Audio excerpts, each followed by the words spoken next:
bolak-balik ke UGD ya, itu karena belum tahu ilmunya. Jadi sekarang itu sudah tahu ilmunya. Jadi kalau ada rasa-rasa itu jadi tenang lah. Oh, ini hanya asam lambung. Asam lambung itu cara mengatasinya itu seperti ini. Nah, kalau saya itu pernah sakit seperti ini itu tidak saya lupakan, teman-teman. Tidak saya lupakan ya. Jangan dilupakan, teman-teman.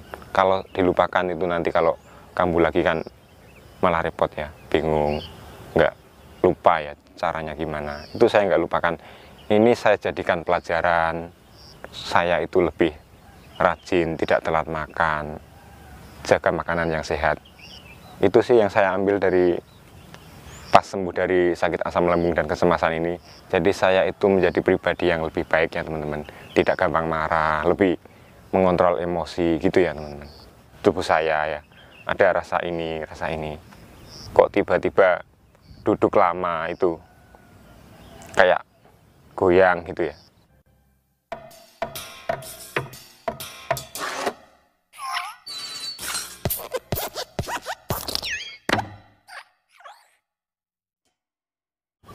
Assalamualaikum warahmatullahi wabarakatuh. Jumpa lagi ya sama saya Mas Joko. Di video kali ini saya itu mau membahas tentang itu teman-teman. Jadi teman-teman itu ada yang bertanya ya, Mas, dulu sampean itu sembuhnya mana Mas? Pikiran dulu atau lambung dulu ya? Pertanyaannya seperti itu teman-teman. Banyak ini teman-teman yang WA ya. Saya itu bukannya sombong atau gimana ya teman-teman. Saya itu kalau di WA itu kebingungan teman-teman. Soalnya banyak banget teman-teman yang masuk ya. Nah, jadi saya itu kewalahan ya kalau mau balas di WA itu. Lebih baik teman-teman itu di komentar aja teman-teman. Kalau di komentar YouTube itu di video terbaru itu pasti saya baca teman-teman, pasti saya balas. Tapi kalau di WA itu banyak banget teman-teman. Jadi saya itu sampai gimana ya, bingung lah pokoknya intinya teman-teman. Jadi kalau ingin WA juga nggak apa-apa teman-teman. Soalnya kan siapa tahu nanti kalau WA-nya itu bagus, pertanyaannya bagus ya, itu saya nanti kan bisa jawab di video ya teman-teman. Nah seperti itu teman-teman. Jadi ada teman-teman yang bertanya itu duluan mana Mas? Pikiran atau lambungnya Mas? Nah ini saya jawab berdasarkan apa yang saya alami ya teman-teman. Jadi sekiranya kalau benar atau tidaknya itu hanya teman-teman lah yang tahu ya. Kan yang sakit kan teman-teman. Pasti teman-teman itu lebih memahami lah kondisi tubuh seperti itu. Tapi ini berdasarkan pengalaman saya dulu teman-teman. Jadi pengalaman saya itu lambung saya dulu teman-teman. Saya perbaiki ya. Logikanya kan seperti ini teman-teman. Kalau kita itu ya teman-teman, kondisi tubuh itu masih sakit-sakitan, itu pasti pikiran itu masih kemana-mana teman-teman. Pasti kemana-mana pikiran. Itu pengalaman saya. Jadi saya dulu itu yang saya sembuhkan itu lambung saya dulu. Dengan cara apa? Ya makan teratur, jangan sampai telat.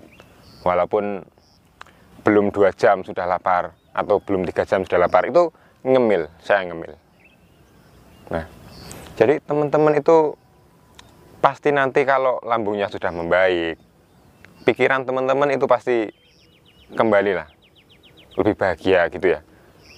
Kalau kita itu lambung masih sakit, sensasi itu masih di mana-mana masih terasa, ya nggak bakalan bisa ya tenang.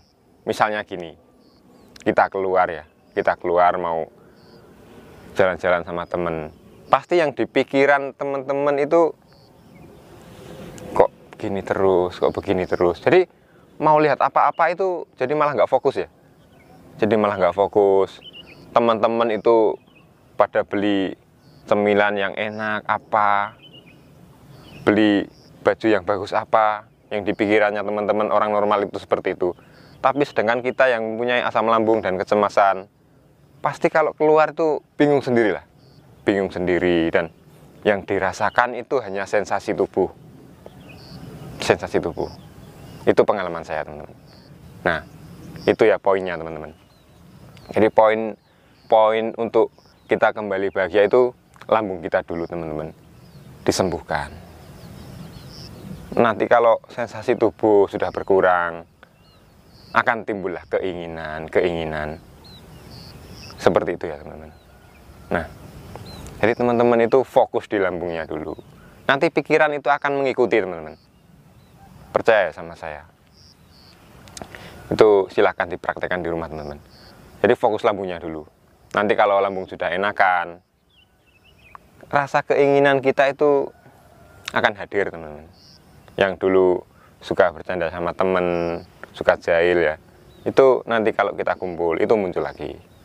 Sedangkan saya itu pas sakit itu sama sekali nggak bisa tersenyum, ngobrol sama temen juga nggak nyambung. Soalnya yang saya rasakan itu bener, kita sama kumpul sama temen, tapi yang saya rasakan itu di kondisi saya teman-teman, di tubuh kita, tubuh saya ya, ada rasa ini kok tiba-tiba duduk lama itu kayak goyang gitu ya. Itu yang saya rasakan. Tapi nggak apa-apa, ngomong aja sama teman, Mas, saya kok kayak mau goyang gini ya, rebahan, nggak apa-apa teman-teman. Nah, itu tip dari saya, nggak usah ragu-ragu untuk ngomong sama teman pas kita lagi menjalani kesembuhan. Kalau misalkan kita diajak duduk lama-lama, ya Mas, aku kok kayak gimana gitu, kayak sempoyongan, kayak goyang, saya mau rebahan dulu ya, nggak apa-apa ya. Nah, nggak apa-apa teman-teman. Saya dulu cara melatihnya itu seperti itu. Jadi kalau kumpul sama teman itu, rumah saya sama teman saya itu dekat teman-teman, mungkin jaraknya 4 perumahan lah. Jadi kalau saya kumpul sama teman itu, teman saya itu musisi teman-teman. Jadi di rumahnya itu banyak alat musik, terus anak-anak itu pada ngumpul ya, itu saya sering dulu main. Nah, kalau misalkan duduk udah capek, ya rebahan nggak apa-apa kan, ada bangku atau amben gitu ya. Nah, saya dulu seperti itu teman-teman. Jadi saya melatihnya itu kumpul sama teman itu, kalau tidak kuat lama itu, saya itu sebentar aja nggak apa-apa. Yang penting bisa mengalihkan pikiran negatif ya. Kalau kita kumpul sama teman kan bisa mengalihkan pikiran negatif teman-teman. Nah, kembali lagi teman-teman.